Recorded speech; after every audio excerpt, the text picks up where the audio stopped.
Number 5, you need to be accountable. You need to be accountable to your actions and to your decisions. You don't need to blame anybody. You don't need to blame country, economy. You don't need to blame how things are going. There's a verse in the Bible in Proverbs 21 verse 30. It said, no plan, no wisdom, no insight will be able to work against God. And verse 31, he said, a horse is prepared for a battle, but the victory is determined by God. So you can go ahead, make your plans. You can go ahead, do everything you need to do, but the final call is left for the one who can control. And so when it did not come out the way you want it to be, learn to accept it. Be accountable for whatever decision and actions that you take in life. Number 6, you need to be positive and be optimistic.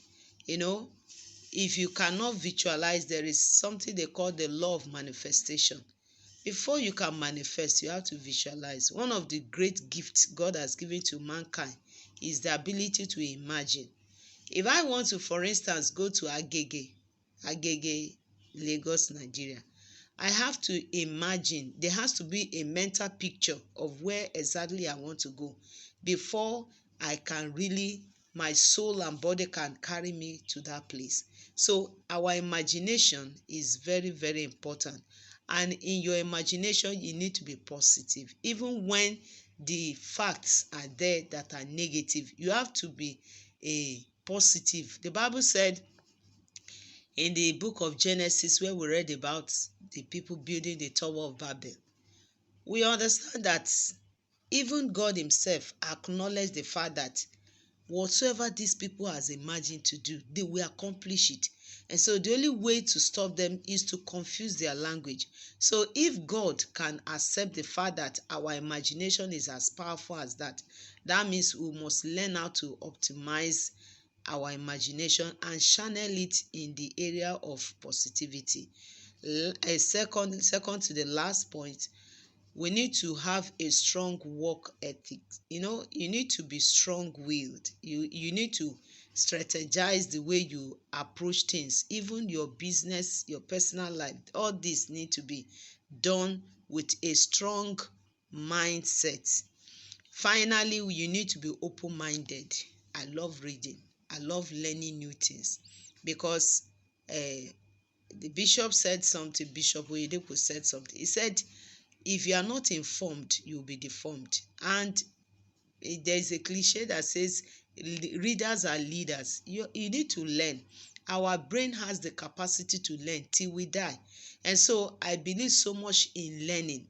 I believe so much in gaining knowledge about things. I believe that every day there is an avenue for me to learn something good and to learn something that will add to what I've already known. So finally, I want to give us this analogy about consistency. When, for instance, I do farming, vegetable farming.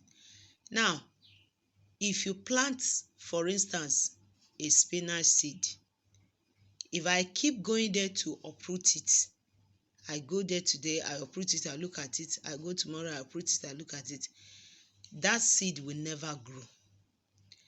But if I allow it to be there with patience, I water it, I give it the required fertilizer.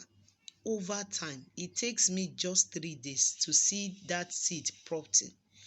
It will sprout, and before you know it, I will see another body, which is called the leaf, the plant.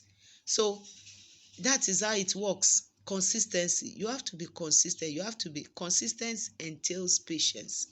You have to be patient. As a farmer, I've learned how to be patient because I noticed that with our fast economy, fast this, fast that, we have that tendency to want to sow now and reap the next day.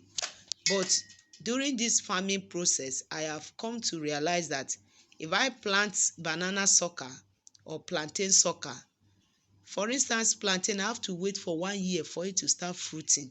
And before it can fruit, it will also have to bring forth other plantain sucker that will replace it. So it is anytime I see my plantains bringing out plantain sucker, I am having that mindset that, oh, very soon it will start fruiting. And in fruiting, plantain and banana takes 3 months for it to fully mature.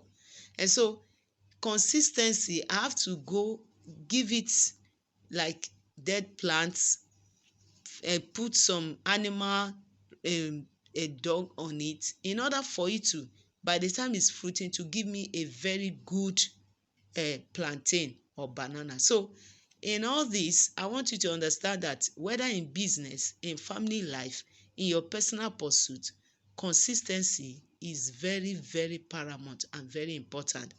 And just like I've outlined the 8 important keys for us to be consistent, these things we cannot do without. If you must be successful, you have to be consistent in whatever you do as human in life.